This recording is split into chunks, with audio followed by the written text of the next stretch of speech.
I was a teenager at the turn of the millennium. It's never easy being young and insecure, but in a low-income environment, it can easily get downright depressing. Most of us were adopted by well-meaning aunts, uncles, or grandparents. Some were foster kids. Most of us were just unwanted, myself included. Things often got violent. You didn't dare to be different. Minnesotans can be cruel. Our town had a boost when a large shipping company set up downtown. We got about 120 new full-time jobs, and the town suddenly just came alive. With this windfall, the mayor decided to restore old buildings and repair failing infrastructure. One of those buildings, down by the lake, was completely rebuilt. New floors and reinforced roof, soundproofed walls, so it could be used as a practice room for local bands. This new building was made open to the public as a youth club, and for a bunch of teenagers who'd been given nothing, this was as close to a gift as we'd get. We loved that place. The Tomskog Youth Club, TYC, was lovingly referred to as the Tick. It was special. For one glorious summer, that place was our church. There was a basketball court outside, a ping-pong table, a few computers for local area network gaming, and 3 couches set up around a coffee table. There were snacks, sodas, a little kitchen, and there was talk of a few volunteers setting up a sauna. We never really got that far. No one messed with the Tick. No broken windows, no graffiti, no stealing. That place was ours, collectively, and you would be ostracised if you messed with it. There was this one 17-year-old who almost broke the ping-pong table, and he got literally carried out. I wasn't there myself, but I heard he was beaten. But in early September, as we returned to school, there was a barrage of floods. We weren't allowed to go back to the Tick, and things got bad quick. We realised that all the repairs had an effect on the ground it was standing on. The new and improved floors and reinforced walls were weighing into the soil, and over the course of a few days, the building started sinking into the ground. I remember walking home from school one day. There were 6 of us, following the path next to the lake. We'd just gotten the Tick, and we'd already lost it. We were disillusioned. Of course we couldn't have nice things, and seeing a third of the front door sunken into the ground broke my heart. They cut the power, and the water was already gone. The Tick was dead. Things were starting to get back to normal. If anything, people were more destructive than usual. Our neighbour had their car broken into, and we all knew the kids who did it. There was no way for us to have anything for ourselves, so a few of us just resorted to taking whatever we wanted. That is, until one night in late October. I got a text message from my friend Byron. We were sneaking out at midnight. I didn't even question it. I could probably just walk out the front door without anyone asking questions anyway. I met him just a few minutes past midnight. He was the tallest kid in the class, the kind of 16-year-old that was born to be a linebacker. He'd dressed all in black and covered himself in a hood, looking a bit sketchier than usual. "Come on," he said. "We're going to the Tick." "What do you mean?" "You heard me. Come on." We hurried down the street, Jim's shoes slapping against the cracked pavement. We took the path down by the lake, making sure to stay out of the light. It wasn't hard. Only a handful of streetlights worked anyway. There were almost 24 people standing outside the Tick, some as young as 13, some as old as 20, teenagers and youngsters from all over town. At the very front, someone had dressed up in a black hood and a white full-faced mask. It had this strange, panicked expression. It looked homemade. He bent open one of the windows with a crowbar, and no one tried to stop him. As the window cracked open, he turned to us. He had these unblinking, intense eyes. "This is ours," he said. "At night, this is ours. No one will know we're here. This is no man's land. If you step into this place, you're a part of this. There are no laws here. Just us." He stepped inside, and the rest of us just looked at each other. We just wanted the tick back, and we could keep a secret. That was the first night we broke into the tick. Most of the floor was covered in sediment and dirt. You couldn't play on the ping-pong table since the building was leaning. There was no power, and the computers were gone anyway. Still, the couches remained, and they were in pretty good condition. The kid in the mask sat down in the back. I say kid, but it was impossible to tell his age. Someone brought a CD player.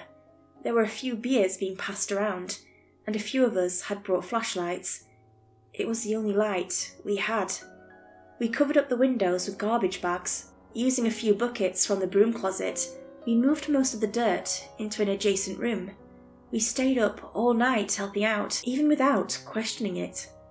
The kid in the mask just sat there, in the back, looking at us. We had no idea who he was, but we were into it.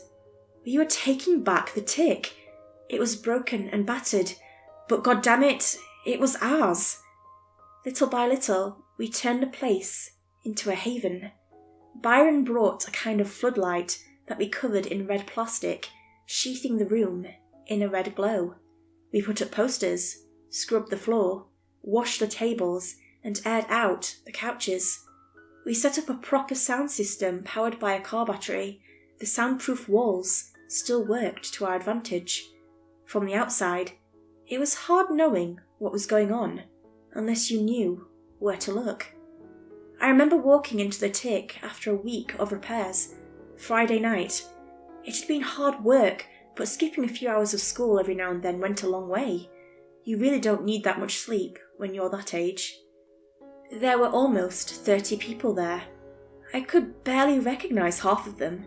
Some had brought masks of their own, like the first kid. Others were just new. It was just past 1 a.m. when a fight broke out. Two of the seniors got into an argument. It was the first time the kid who started this whole thing got up from the couch, and everyone just sort of fell in line. He picked up a tray of empty glasses and walked over to them. The music stopped. We still had no idea who this kid was, and he was still just completely unopposed. Maybe it was those intense, unblinking eyes. We all had our suspicions about his identity, but nothing had been confirmed. He threw the glasses on the floor, breaking half of them. "Settle it," he said, pointing at the shards of glass. "First blood." "You're insane!" one of them protested.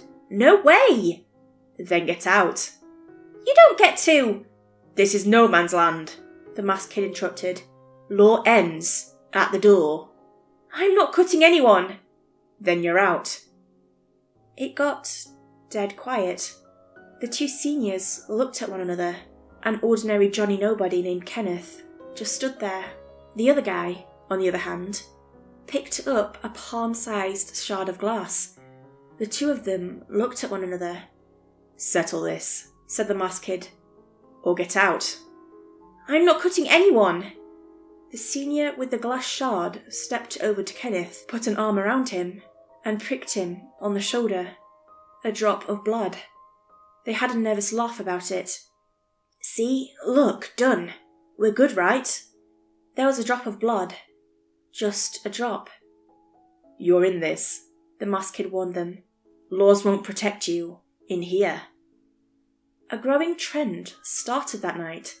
More and more people started hiding behind masks. They started going by nicknames, and many of them completely changed their personalities. Even if you kind of recognised their voices, it was hard knowing who you were talking to. Even Byron, who I'd been friends with for years, was hard to pick out of a crowd.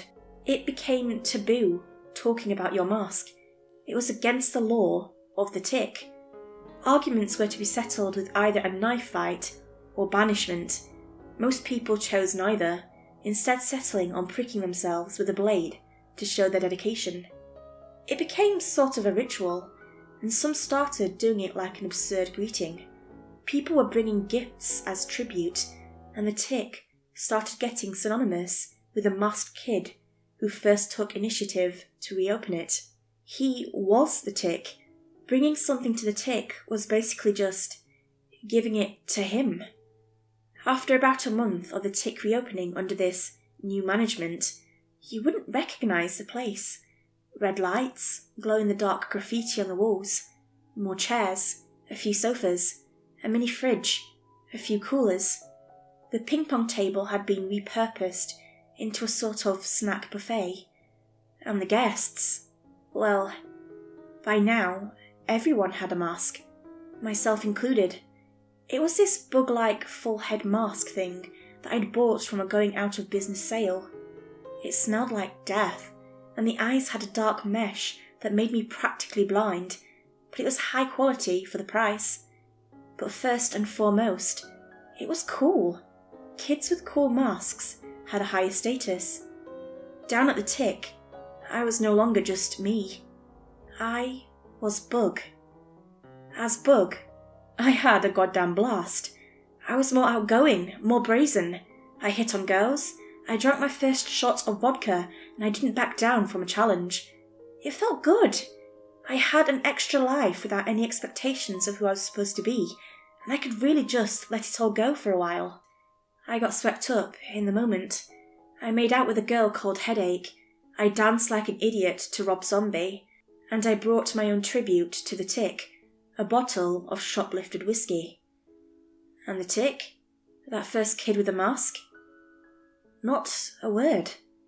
Just those intense, unblinking eyes. School got different. People were making their own masks, practicing writing their nickname in fancy letters. I was no different. I wrote Bug like it was made of maggots. I never figured out who the Headache girl was, but I suspected she might have been older than me, maybe even in her 20s. Sometimes I'd see kids walking around at night with their masks outside of the tick. Even parents started taking notice. There was this unsettling feeling that someone was doing something, and people started making nervous calls. One kid in my class had a deadbolt installed on their bedroom door to prevent them from leaving. He just started climbing out of the window instead, or just not coming home from school at all. I remember walking home one day, only to see a gang of 4 masked kids down by the lake. It was broad daylight, and they were just hanging out. One of them openly wielded a knife. Another was drinking flavoured vodka straight from the bottle. As I passed by them, they blocked my path. I wasn't Bug then and there. I was just me, and me was getting uncomfortable. I'm with you, I said. I'm from no man's land. Prove it. A girl with a crow mask handed me a knife. My adrenaline was racing as I pricked my thumb and showed it to them. They nodded in unison, chuckling to themselves. Yeah, I was one of them. I'm in it, I said, giving back the knife. We're meeting by the lake tonight, they said. Bring tribute. I considered not going. I thought about staying home and watching a movie with my parents. It felt like Bug was dragging me along to a life I didn't want, and at the very least, it was getting dangerous.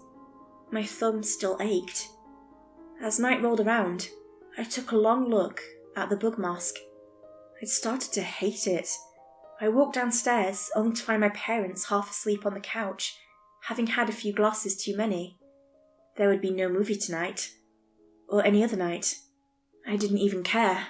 I put on the Bug mask, walked right up to them, and took 20 bucks out of my dad's wallet. Put it back, he murmured. I didn't even respond.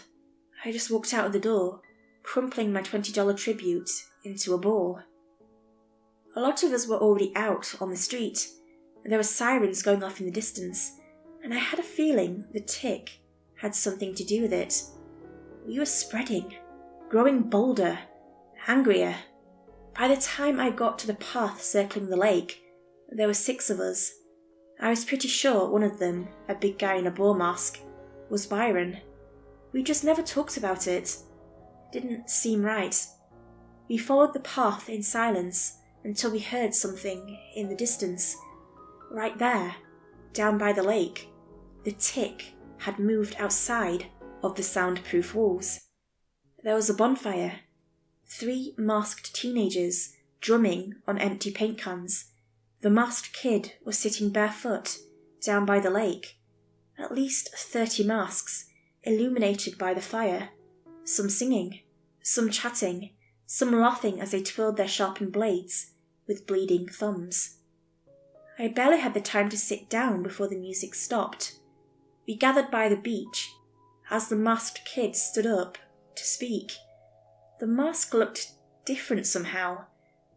Calmer, but those eyes were the same as always. Not a blink.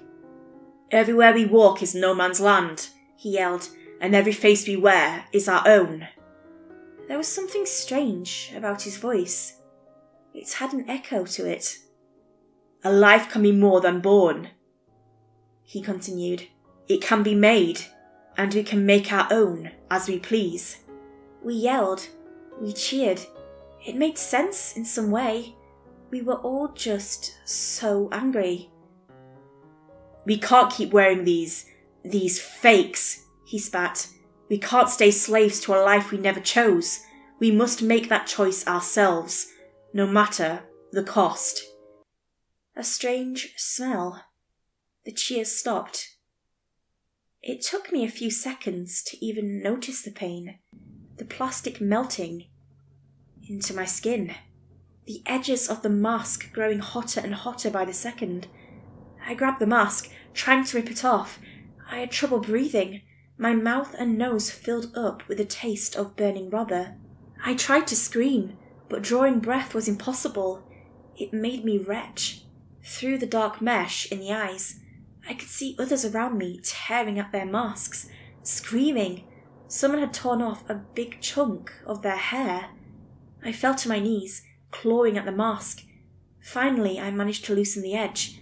It took strips of skin along with it, but the fresh air made it all worth it. I didn't even realise how close I'd been to choking as I ripped it off and threw it to the ground. One guy was sitting on a log, trying to hold part of his cheek together. Another was trying not to scalp themselves. A girl down by the water had a loose lip. But among all the screams, all the bleeding faces, there was one sound that pierced through it all. Laughter. There were 6 of them, people who had just given up and let their masks burn onto their faces. It was the strangest sight, as if their masks had fused to their skin. They could make faces. They could smile. Hell, in the right light, even their eyes and teeth looked different. They looked more real, more solid. I looked down on the bug mask. It was moving, mandibles chewing, eyes blinking. It lived. Down by the edge of the lake, the masked kid waited. His mask was smiling, looking out at the apocalyptic bloodshed. It took me a second to realise that it wasn't a mask anymore, that it was just his face now. Someone grabbed my arm, screaming at me to get this off.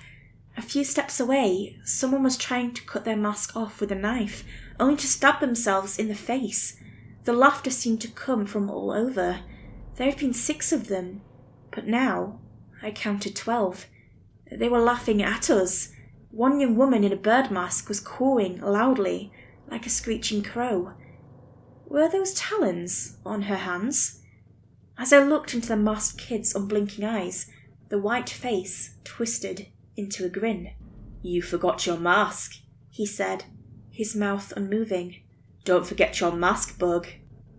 I wiped the blood from my forehead and ran, stepping on my mask, on the way. I ran as fast as I could. I had to call for help. I had to do something. Then I heard this awful sound, a squeal, like a wounded pig. As I turned around, I saw Byron, only it wasn't Byron anymore. The boar mask had fused to his head. It moved like a real boar. His hair had turned into a rough mane. He'd grown tusks and a wet snout. He was being dragged back to the lake, but he was still reaching out to me. He tried screaming at me for help, but all I heard was squealing. A scared animal, desperately trying to get away. I turned my back on him and didn't stop running until I hit the freeway. I'm not proud of it. Bug would have stayed. Later, they said it was a party gone wrong, that we were damaged by toxic fumes and drugs. It didn't help that they found a lot of narcotics on site. A few of us were never found, so it was said they ran away from home, Byron included. The next day was probably the first time in years that my parents actually listened to me. All it took was some police officers barging into our living room, asking uncomfortable questions. Is it weird that it felt like a comfort, seeing them worry about me? Even now, almost 20 years later, I think that's the moment where I finally decided to leave Bug behind, once and for all. I have no idea what happened to Byron, but that squealing still haunts me. To see that big frame being helplessly pulled back. There was no heroic last stand, just screaming, crying, and pain. No one came back to the tick after that night. I think it was demolished. Some scars literally never healed though. The people who followed that kid, who just embraced their new faces, well, I haven't seen or heard of them since. As far as I know, no one has. Then again, who's looking? Who cares? I've been telling this story on and off for a few years. Not a lot of people believe me, but I still have scars along the back of my ears from the burning plastic to prove it.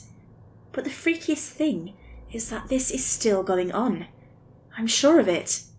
The same mask that kid used to wear can be found on goddamn Amazon.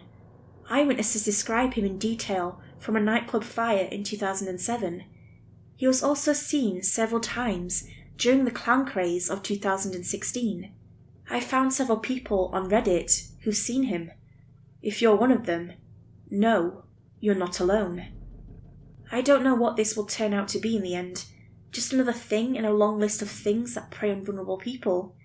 But that thing did something to us. Something real.